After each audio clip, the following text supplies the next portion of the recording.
Iowa's former number 2 is now an organization's number 1, and he has a warning for Iowans. Hi, I'm Dave Price. Adam Gregg served as Iowa's lieutenant governor for 7.5 years, but now he leads the Iowa Bankers Association, which means, among other things, he can be home at night to watch his son and daughter and their sports, also home on the weekends, something he could not do many times as Iowa's lieutenant governor, and he also makes a lot more money. As the head of the Iowa Bankers Association, he told me that he has learned a lot about financial fraud. Well, by far the most surprising thing since I've been in this new role as the president and CEO of the Iowa Bankers Association is the extent of fraud that our banks and their customers are dealing with. It's just simply not something that had been on my radar while I was serving as lieutenant governor, but it was firmly placed on my radar as soon as I came into this role. Traveling all over the state, meeting with bank CEOs and bank leaders, this is a topic that came up organically in all of those conversations. I had no idea the extent of the fraud. But when you start digging into it and researching it, you almost can't miss it once you've opened your eyes to it. Gregg is not pushing lawmakers to take specific actions when it comes to protecting Iowans' money, but he says since he left political office, he is now realizing the scope and cost of fraud.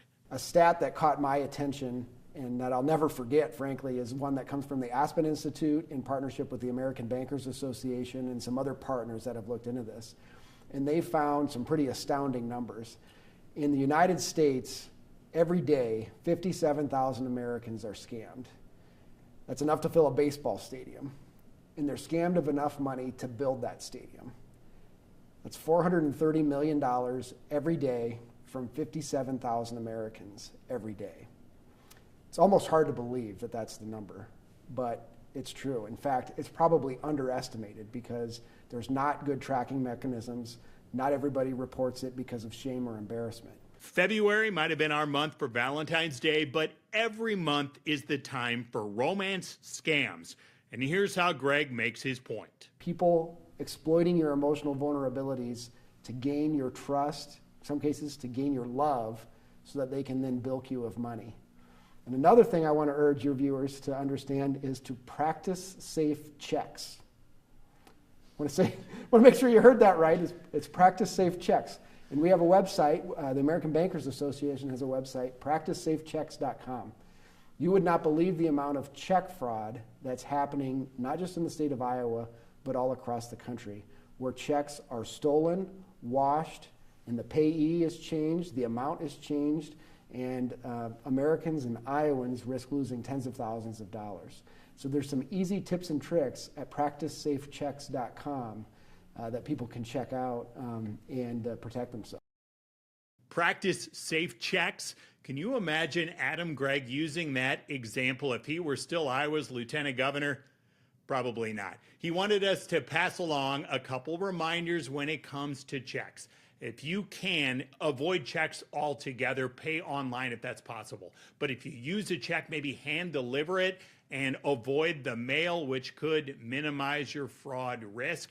If you use a check, do not write it out in ballpoint pen. Thieves can wash that off. It's more difficult for them if you use a Sharpie. He also says beware of scam phone calls. Crooks can use artificial intelligence so that it sounds like the person on the other end of the phone is a loved one, when instead it is not. He says they can also make it look like your loved one's phone number is the one popping up, even when that is not true. So he says one thing you can do is have your family come up with a code word. So if you get a call and somebody is asking you for money, ask that person to tell you the secret code word. One more way you can protect yourself from Adam Gregg in his new role outside of politics. That is Inside Iowa Politics for this week.